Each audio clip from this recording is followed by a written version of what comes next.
Just like that, folks, we are back with another video, and today we're going to talk about selling your car to these dealerships that are calling you, trying to get you to buy them, and what to watch out for and how not to get burned. But first, I just want to thank you all for watching my last video. I know it was an hour long. I wanted to condense it down, but there was too much good stuff in that video. I thought about making it 2 videos, but then that's just, you're going to miss something. You're not going to see the second one. You're going to miss something. So take the time, pop it up this weekend on your TV, and watch that video with the attorney, Hovannes Margarian. This guy is no joke. He is a shark, and if you've been burned with a markup or you're out shopping for cars, you're going to learn so much from this video. It was a great opportunity, and mind you, I drove an hour and a half to this guy's office, and I hate to call it an office, it's like a compound, and got to spend a couple hours with him and learned so much. And just go watch that video. It was great. The next video I want you all to go watch, and I just have to give this lady a plug. It's on a channel called Modern Motoring, and she just did a video entitled Dodge Muscle at Brampton Assembly, End of an Era and a Long Family History. And it's only got 4,000 views. Now, she's a smaller channel, 13,000, 14,000 subscribers. So the video is just not getting pushed out there enough. And you've got to watch it. If you're a Dodge lover, if you're a Mopar lover, if you're as sad as I am that Brampton's shutting down from the Hemi-L cars to be retooled for some hogwash, then go watch this video and try not to cry. I didn't cry because I don't cry. Generally, okay, maybe I cry, but try not to cry. But it's such a great video to just watch this red eye come off the assembly floor, and she's able to drive it off the assembly floor, and it's just, go watch it. I'll put a link in the description below, and you will be glad you did. And check out her channel. So I just had to give her a plug. When I see something that just gets me at a visceral, primal, emotional level, I think you all need to go see that video. So now let's talk about the topic of this video, which is, we've all had it happen. We've all gotten the calls from car dealers saying, hey, we saw your car for sale. Like when I was selling my blue Scat Pack, we saw your car for sale on Facebook Marketplace, and is it available? And you're like, yeah, it's available. Okay, great. Or they message you, right, on Facebook Marketplace. But other ads, they'll call you. And I got both. And you'll get the call, you'll get the message, and you'll say, yes, it's available. And they'll say, well, we would really like to buy your car. And then you go look at their profile, or on the phone, they mention it to you that, well, I'm with a dealership in blank, blank city. Now, what I found is that out of the maybe 4 or 5 calls I got, 3 of the 5 were farther away from where I was. And I don't know if that's strategic or not, but boy, after watching the video that I'm going to play some clips for all of you today from the Buffalo Car Haggler, which you may have seen it on TikTok, go check him out, Buffalo Car Haggler, that it appears that, man, what a great strategy these guys may be employing to try and get us to take less for our cars. So basically what they'll do is they'll call you up, and you'll say, well, how much would you give me? I'm asking, $50,000 for my used Scat Pack. And they come back and say, well, come on down and I'll take a look at it, and we'll try to get you a good offer. And maybe they tell you, well, it's $45,000 to $55,000. So now you're thinking, well, I'm asking 50, so I can get maybe I can get 55,000. We tend to think, optimistically, and go down there thinking, well, I'm probably going to get my 50. It's 45 to 55, so be it. Well, basically in this video, which I'll play this clip, and here's what happened, is this couple goes there. They brought this guy with them, which he apparently represents people to go trade in their cars, buy cars. He's just a car guy as well. And this salesman comes out and says they were asking like $7,000 online. He told them he'd give him $5,000 over the phone, $5,000, between $5,000 and like $6,700, sight unseen. When they get there, the guy walks up and gives them a $3,500 offer. So I'm very transparent in my process, right? So what I do is I print up everything. So basically, in a nutshell, way back when it was done, it was actually up at about 40. Well, I'm getting there. I know you're trying to rush me, but I'm getting there. Don't worry. We don't care how you get there. What's the number? Okay.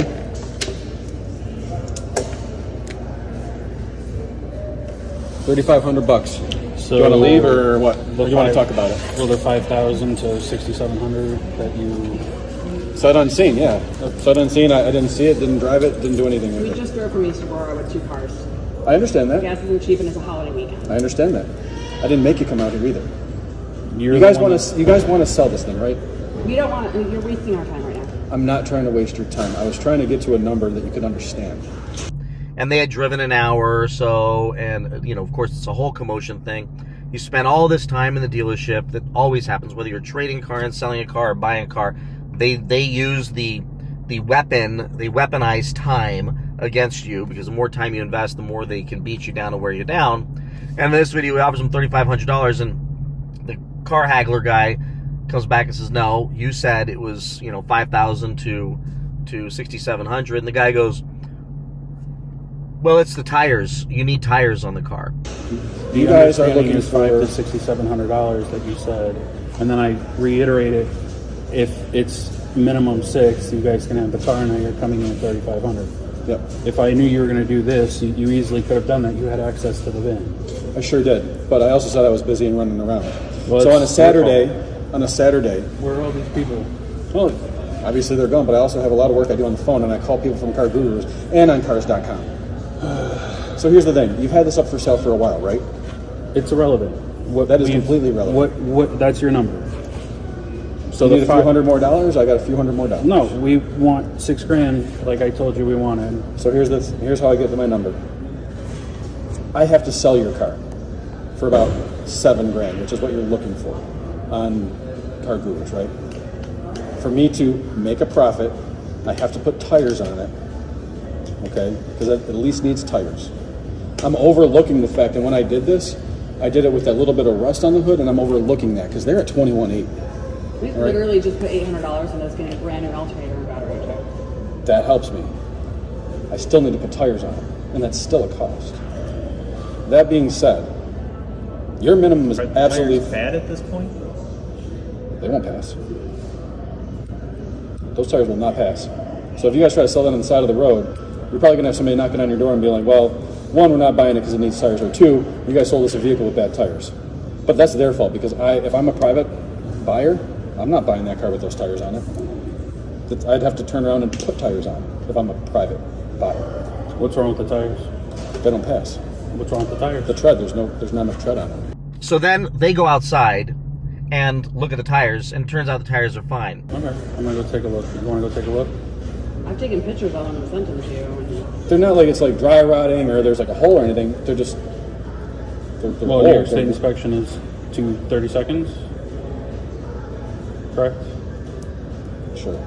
Shouldn't you know that if you're telling us they won't pass inspection? I can tell because I've been doing this for a long time and I can see with my eyes. Okay, so let's go get a tire gauge and go check. I mean, that one's 8:30 seconds.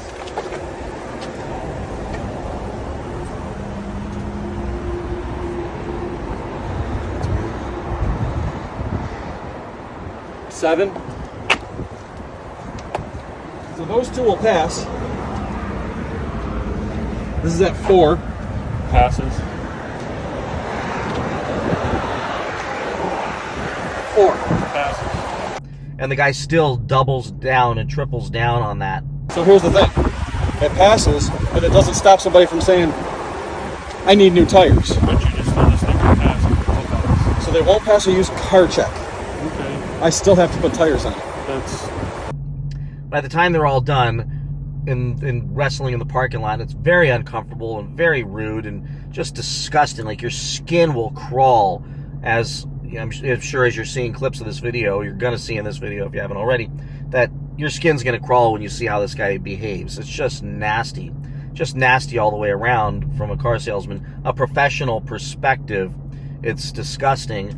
And yes, the car haggler guy was being tough on him, but mind you, idiotic response kind of warrants another idiotic response. So the behavior kind of trickled into this guy's being a clown, so this guy pushes him harder. And they finally get to a place where he says, fine, I'll give you $5,000 for the car. 4? I mean, I'll go $4,000 on it right now and call it a day, man. They'll sit on it for 4. For how long? It's. You said 5 to 6,700. Whose vehicle is it? Theirs. It's your vehicle? But if you I would should be also talking to you, sir. but you contacted me. Because you put the lead in. Yes, and I also said I'm selling it on behalf of my client. They're my client. Client. Your friend. Okay.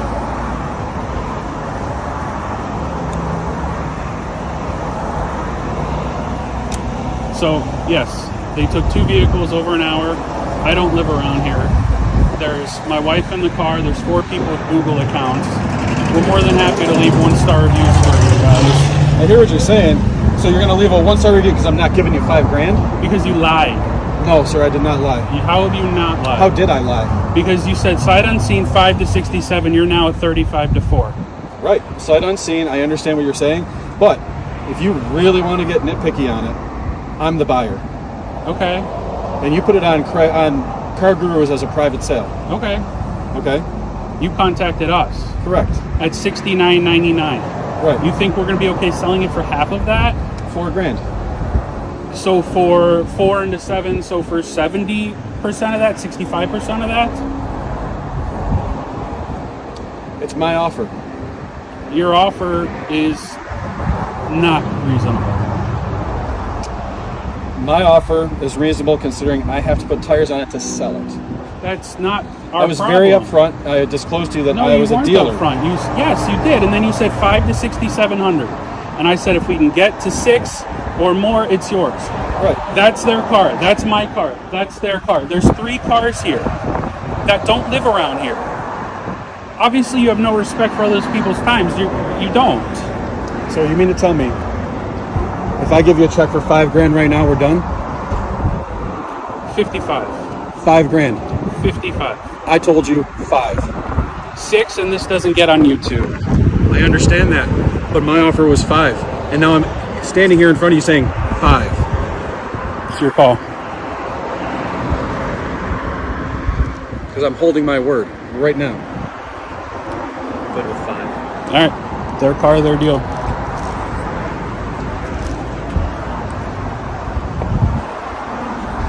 And that is why you need to hire me here at Basil Ford in Niagara Falls, lying sacks of dick-you-do. And then they go in, and this guy realizes he just got sold by the car haggler guy in the parking lot, that car for $5,000. Goes in there, calls his GM, says he calls his GM, but he realizes he just overpaid for that car because, you know, they do have to put it back up for sale. But he shouldn't have told them 5 to 6,700, meaning 5 is the bottom if it needs tires, needs work, everything else. He tries to steal it for $3,500. Somewhere along the line offers him $4,000, and then finally caves in and gives him the $5,000. And then they go in the dealership, and he backs out on the deal, blaming the car haggler guy and his GM for saying, "No, we don't want to do business with you." You're the one you just said 5. Vehicle. It's not his vehicle. I don't know whose vehicle is anymore. I'm really confused. He's the one on the title. I have the title and the release letter right here. I mean, as soon as we confirm the 5, I was going to take off so you can I understand. say nice things about me. I understand. He's just here so we don't get taken advantage of. I understand that, but it feels a little bit more than that to me now. And after talking with my general manager, unfortunately, I cannot do business right now. Okay. You can bring your general manager out for us to talk to.